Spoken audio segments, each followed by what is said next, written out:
Good evening, it's Liam Neild here with your MU review a couple of days late for Manchester United's very disappointing exit out of the UEFA Champions League. A 3-2 defeat in Wolfsburg condemned Manchester United to third place, and Thursday nights in Kazakhstan starting spring 2016. I mean, I don't think anybody would be really blame me for having taken a couple of days to get this one out. I didn't really want to do it, to be honest. I still don't want to do it. I don't want to talk about this game, but um, I have a duty to myself, not to any, viewers or subscribers or anything, but just to kind of, move on from the game. I need to talk about it. I need to, run through why the things that happened and why they irritate me. And then I think I can move on. It can be a cathartic experience. So, yeah. Getting into the actual match, obviously, the implications of it being that we're out of the Champions League now, we're into the Europa League.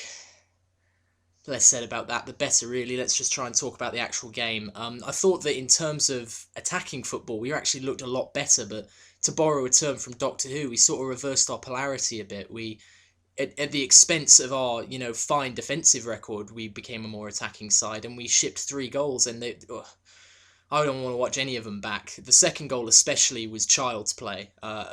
Full credit to Wolfsburg and Julian Draxler completely carved us open for that second goal, but what on earth are defenders were doing, standing there like statues, allowing those two Wolfsburg players to play around them? It's beyond me. But once we went 2-1 down, you sort of felt like we were up against it. I think the fact that the Lingard goal got disallowed, obviously it's a new interpretation of the offside rule, so I don't want to stand here and say that it was outrageous, but I'm sorry, you can't start giving the goalkeepers that much benefit of the doubt. Oh, he was in my eye line. That's why I didn't save the shot that went right in the bottom corner. Like, I think the standards of interfering with play are very loose at this point, and I think that the thing that rubs me the wrong way about that the most is that I don't think the ref, regardless of the new interpretation of the rule, I don't think that the linesman or the ref were giving that if the Wolfsburg players hadn't complained. And I don't think that's fair.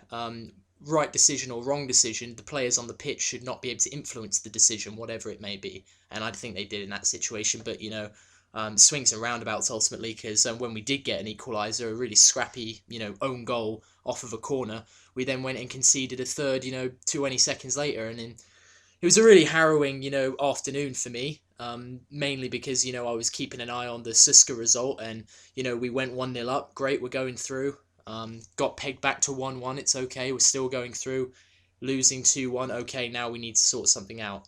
As long as it stayed 0-0 in Eindhoven, I was still saying, okay, all we got to do is just get a point, we'll be okay, we'll scrape through. And then with us, 2-1 down, quarter of an hour to go, I'm starting to lose hope, really, that we're going to equalise. It looked like the footballing god was shining, or the footballing sun, the footballing god, whatever analogy you want to go with, metaphor, whatever it is.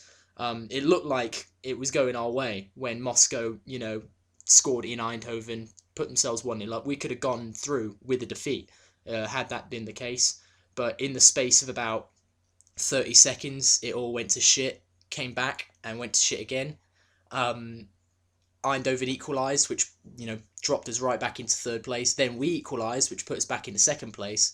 But then Wolfsburg scored, which put us back down, and then PSV scored a winner, which put us, cemented our position in third place. And I'm struggling through this video. I really am. I don't want to talk about it. I don't want to. Let's start to talk about why it happened. I mean, anyone who watches United knows that we've not been that good this season, but you have to remember that we did have a lot of our, first choice players out. I noted, that after the game, with Wolfsburg, obviously Darmian and Smalling both got injured during the game, so I can't really count this for the actual game itself, but now that the Wolfsburg game is over and Darmian and Smalling are injured, our first choice wing-backs, in my opinion, Valencia and Luke Shaw, both out for multiple months. Our second choice wing-backs, Darmian and Rojo, in my opinion, also out, for unspecified amounts of time. First choice centre-back, Smalling and Jones, both injured. Now we're probably going to be lining up with Varela, McNair, Blind and Borthwick-Jackson as our back four, for the next couple of weeks. So you can see just by that the injuries have hurt us. We've been missing Ander Herrera, we missed Morgan Schneiderlin today. I don't want to say we missed Wayne Rooney, because to be honest, I don't think we did. Um, we obviously have been missing Luke Shaw since he's been gone, and we're definitely going to miss Chris Smalling. He's probably been our most consistent player other than David De Gea this season. And you can probably tell I'm really worried. It's Friday night now. We're playing Bournemouth tomorrow, and I don't think Manchester United have ever been more ripe to get stuffed by Bournemouth than we are right now. The way that Bournemouth play, they've got an injury list longer than ours, and theirs is not pretty at all. So we really don't have that excuse against them. Um, but yeah, we just having all those youngsters in the team. I thought Varela played well. I thought Borthwick Jackson was very good when he came on. I even thought Nick Powell did okay. When he was on. But at that point, the fact that those are the players we're bringing on, highlights an issue that I've been talking about all season, which is the lack of depth in our squad, the quality and depth that a team like a Man City has, or even an Arsenal has, that quality and depth. And that's something that we need to address, if not in January, in the summer. I do really love the fact that Van Gaal is giving these kids a chance, but they can't be our second choice or third.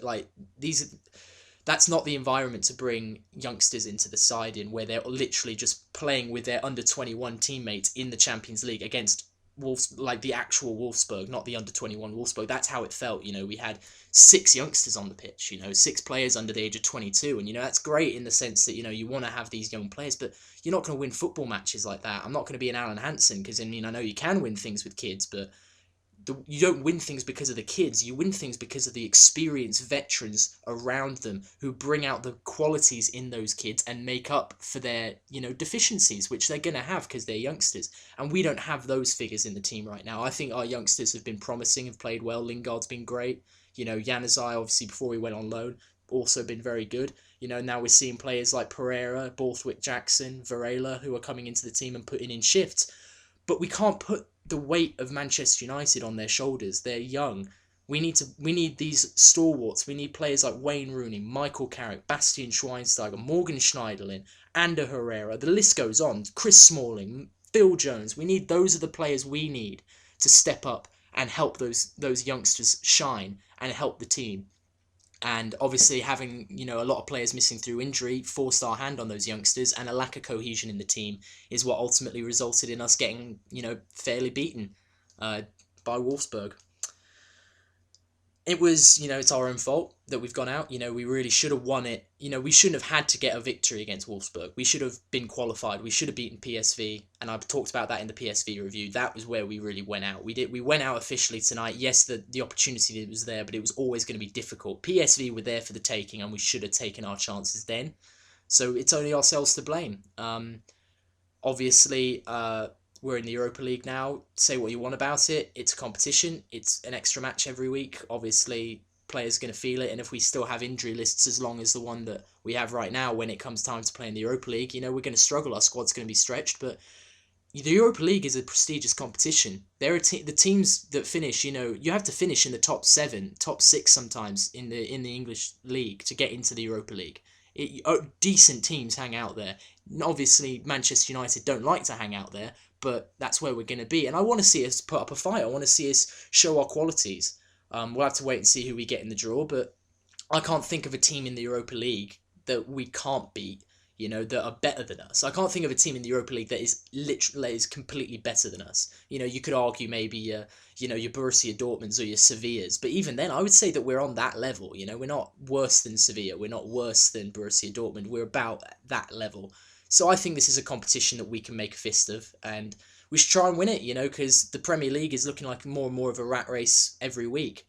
And what we need, last thing we want is to completely crash out of the top 4 this season. Not saying that's going to happen. I do not think that's going to happen, but the Europa League does provide another route into the Champions League, and it's a trophy. It's something to put on your resume if you're Louis van Gaal, if you're Ryan Giggs, if you're a player on that team. And trophies breed trophies. You look at Arsenal, went 10 years without a trophy, then they win the FA Cup 2 years in a row. That's not a coincidence. When you start winning, that winning mentality sets in. That's how Ferguson managed to be successful at United for such an extended period of time. He just put the winning mentality in his players, and countless generations of players came through that team. And he continued to be successful because it was part of the culture of the club. And we need to. I don't want us to turn our noses up at the Europa League. We're not too good for the Europa League. In fact, we belong in the Europa League because we finished third in our Champions League group. That is how football works. And I think we should really, knuckle down, be humble, get the work done, and hopefully come out with a trophy. And if we can win the Europa League, you might even say that this is, long term could be beneficial, to win the Europa League, because we weren't winning the Champions League this season. My hope was that we'd get to the quarters, but if we win the Europa League now, you can almost say that going out in third maybe worked out for us. But, there's plenty of season left to go. Obviously, the main focus is going to be on the league, the FA Cup when it starts, the Europa League when it comes back. It's not all doom and gloom. I don't feel very good about it at the moment, obviously, but this is football. You have your ups and downs, and with United at the moment, we're in a bit of a downward, patch. But I remember last season we didn't even start playing well until March, and we still managed to make it into the top four off the back of, a 6-match winning run. If we hit that kind of form in March this year, we could win the title. The way that this league is shaping up, there is Leicester City atop. This league is completely up for the grabs, and I'm not writing us off by any means. I think we're probably one of the 4 favourites to win the title, and I can't really split them at the moment. So, man of the match, Anthony Martial, scored a decent goal. Didn't really want to give it to anybody else. Obviously, I can't give it to a defender like I usually do because we didn't keep a clean sheet this time. Far from it, we conceded 3 goals. So the defence had a shocker, and I thought, give it to Martial. He's played well. He's scored. He's found the net again. That'll do good for his confidence. Hopefully he can bag a couple on against Bournemouth. But yeah, we'll have to wait and see how this Bournemouth game goes. Depending on how it goes, will depend on how quickly I get the review out. Could be right after the match if it's quite a nice result and I've got a bit of free time. I might fancy jumping on and talking about it. Unlike this one where I sort of went and did some other things after United got knocked out and then killed 2 days before I did it. But anyway, I'm rambling. If you enjoyed the video, like it, comment, do all that sort of stuff. If not, that's cool too. I mean, it's not the most entertaining thing. It's just a quarter of an hour of Liam talking about football to no one, literally. So anyway, yeah, I'm going to sign off now. Till next time.